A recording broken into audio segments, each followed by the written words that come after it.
Assalomu alaykum, hurmatli kanalimiz a'zolari. Biz bugun Begavatdamiz. Begavatdan zakaz tushadi. 2 kun oldin shularni bitirib yana egalariga topshirdik. Ko'rishlaringiz mumkin.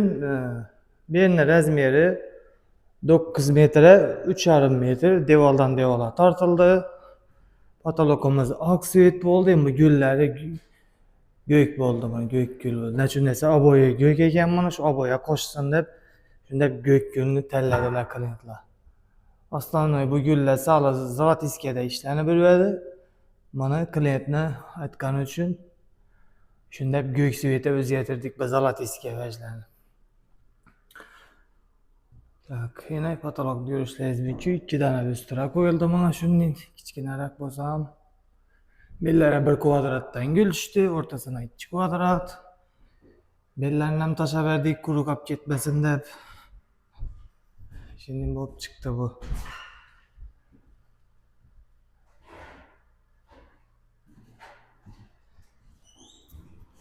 İşlerimiz yakın olsa birden bir like basıp koyarsak, kimə shunday xizmatlar kerak bo'lsa, o'zlarimizga murojaat etsangizlar, xudo xolasa qo'ldan kelgancha shunday chiroylatib ishlab berishga harakat etamiz. Rahmat e'tiborlar uchun.